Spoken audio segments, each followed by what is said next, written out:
All Summer in a Day by Ray Bradbury. Ready? Ready. Now? Soon. Do the scientists really know? Will it happen today? Will it? Look, look, see for yourself. The children pressed to each other like so many roses, so many weeds, intermixed, peering out for a look at the hidden sun. It rained. It had been raining for 7 years, thousands upon thousands of days, compounded and filled from one end to the other with rain, with the drum and gush of water, with the sweet crystal fall of showers and the concussion of storms so heavy they were tidal waves come over the islands. 1,000 forests had been crushed under the rain and grown up 1,000 times to be crushed again. And this was the way life was forever on the planet Venus, and this was the schoolroom of the children of the rocket men and women who had come to a raining world to set up civilization and live out their lives. It's stopping, it's stopping. Yes, yes. Margot stood apart from them, from these school children who could never remember a time when there wasn't rain and rain and rain. They were all 9 years old, and if there had been a day 7 years ago when the sun came out for an hour and showed its face to the stunned world, they could not recall. Sometimes at night she heard them stir in remembrance, and she knew they were dreaming and remembering gold, or a yellow crayon, or a coin large enough to buy the world with. She knew that they remembered a warmness, like a blushing in the face, in the body, in the arms and legs and trembling hands. But then they always awoke to the tatting drum, the endless shaking down of clear bead necklaces upon the roof, the walk, the gardens, the forest, and their dreams were gone. All day yesterday they had read in class about the sun, about how like a lemon it was, and how hot, and they had written small stories or essays or poems about it. I think the sun is a flower that blooms for just 1 hour. That was Margot's poem, read in a quiet voice in the still classroom while the rain was falling outside. "Aw, you didn't write that," protested one of the boys. "I did," said Margot. "I did." "William," said the teacher. But that was yesterday. Now the rain was slackening, and the children were crushed in the great thick windows. "Where's teacher? She'll be back. She'd better hurry. We'll miss it." They turned on themselves, like a feverish wheel, all tumbling spokes. Margot stood alone.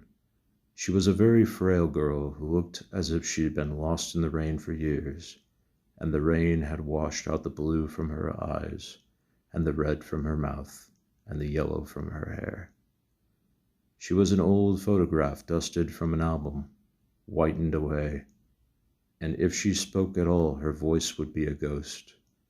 Now she stood, separate, staring at the rain and the loud wet world beyond the huge glass. "What are you looking at?" said William. Margot said nothing. "Speak when you're spoken to." He gave her a shove, but she did not move. Rather, she let herself be moved only by him and nothing else. They edged away from her.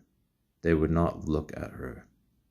She felt them go away, and this was because she would play no games with them in the echoing tunnels of the underground city.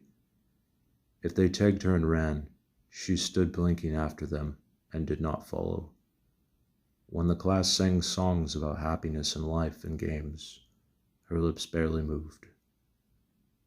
Only when they sang about the sun and the summer did her lips move as she watched the drenched windows. And then, of course, the biggest crime of all was that she had come here only 5 years ago from Earth, and she remembered the sun and the way the sun was and the sky was when she was 4 in Ohio. And they had been on Venus all their lives, and they had been only 2 years old when last the sun came out, and had long since forgotten the color and heat of it, and the way it really was. But Margot remembered. "It's like a penny," she said once, eyes closed. "No, it's not," the children cried. "It's like a fire," she said, "in the stove." "You're lying. You don't remember," cried the children. But she remembered, and stood quietly apart from all of them, and watched the patterning windows. And once, a month ago, she had refused to shower in the school shower rooms, had clutched her hands to her ears and over her head, screaming the water mustn't touch her head. So after that, dimly, she sensed it. She was different, and they knew her difference, and kept away. There was talk that her father and mother were taking her back to Earth next year. It seemed vital to her that they do so, though it would mean the loss of thousands of dollars to her family. And so, the children hated her for all these reasons of big and little consequence. They hated her pale snow face, her waiting silence, her thinness, and her possible future. "Get away," the boy gave her another push. "What are you waiting for?" Then, for the first time, she turned and looked at him, and what she was waiting for was in her eyes. "Well, don't wait around here," cried the boy savagely. "You won't see nothing." Her lips moved. "Nothing," he cried. "It was all a joke, wasn't it?" He turned to the other children. "Nothing's happening today, is it?" They all blinked at him, and then, understanding, laughed and shook their heads. "Nothing, nothing." "Oh, but," Margot whispered, her eyes helpless. "But this is the day, the scientists predict. They say, they know. The sun—" "All a joke," said the boy, and seized her roughly. "Hey, everyone, let's put her in a closet before the teacher comes." "No," said Margot, falling back. They surged about her, caught her up, and bore her, protesting, and then pleading, and then crying, back into a tunnel, a room, a closet, where they slammed and locked the door. They stood looking at the door and saw it tremble from her beating and throwing herself against it. They heard her muffled cries. Then, smiling, they turned and went out and back down the tunnel just as the teacher arrived. "Ready, children?" She glanced at her watch. "Yes," said everyone. "Are we all here?" "Yes." The rain slacked still more. They crowded to the huge door. The rain stopped. It was as if in the midst of a film concerning an avalanche, a tornado, a hurricane, a volcanic eruption. Something had first gone wrong with the sound apparatus, thus muffling and finally cutting off all noise, all of the blast and repercussions and thunders, and then, second, ripped the film from the projector and inserted in its place a beautiful tropical slide, which did not move or tremor. The world ground to a standstill. The silence was so immense and unbelievable that you felt your ears had been stuffed, or you had lost your hearing altogether.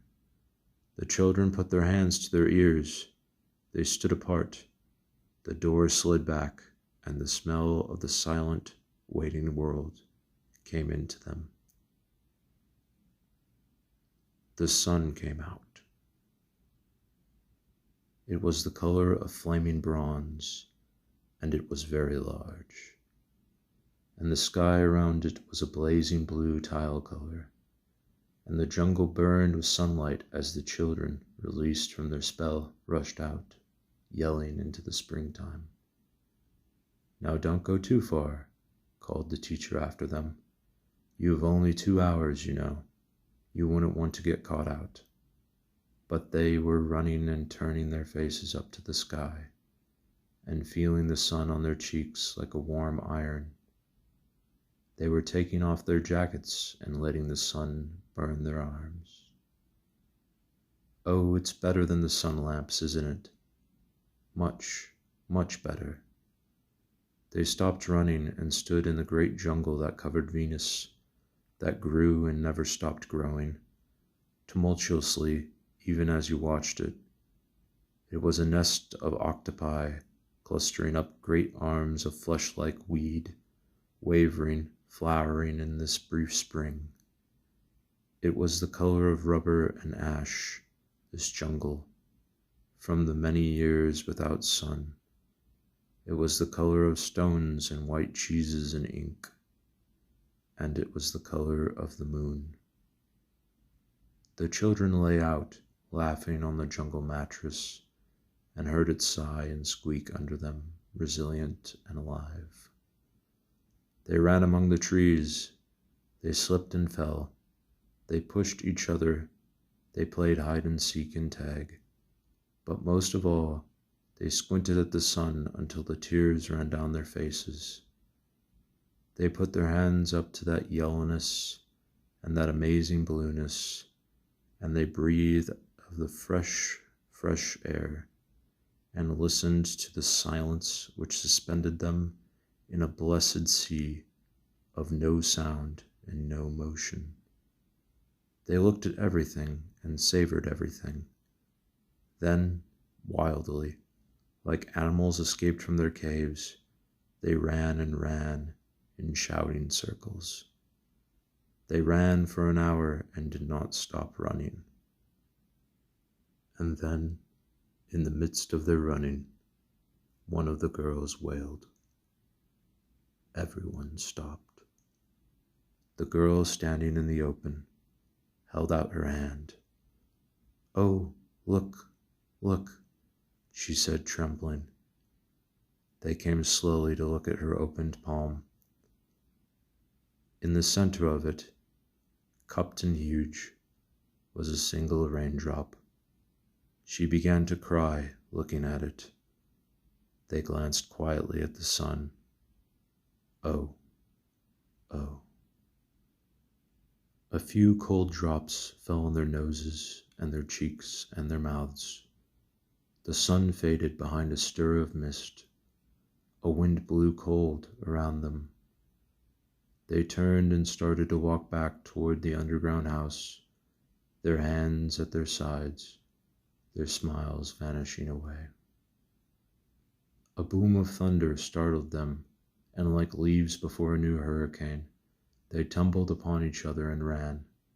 Lightning struck 10 miles away, 5 miles away, a mile, a half a mile. The sky darkened into midnight in a flash. They stood in the doorway of the underground for a moment until it was raining hard. Then they closed the door and heard the gigantic sound of the rain falling in tons and avalanches everywhere and forever. Will it be 7 more years? Yes, 7. Then one of them gave a little cry. Margot. What? She's still in the closet where we locked her. Margot. They stood as if someone had driven them, like so many stakes, into the floor. They looked at each other, and then looked away. They glanced out at the world that was raining now, and raining steadily. They could not meet each other's glances. Their faces were solemn and pale. They looked at their hands and feet, their faces down. Margot. One of the girls said, Well? No one moved. Go on, whispered the girl. They walked slowly down the hall in the sound of cold rain. They turned through the doorway to the room in the sound of the storm and thunder. Lightning on their faces, blue and terrible. They walked over to the closet door slowly and stood by it. Behind the closet door was only silence. They unlocked the door even more slowly and let Margot out.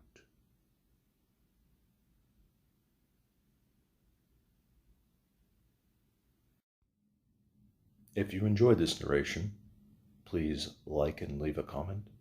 It helps the channel to grow. Subscribe for more. Press the notification button for updates.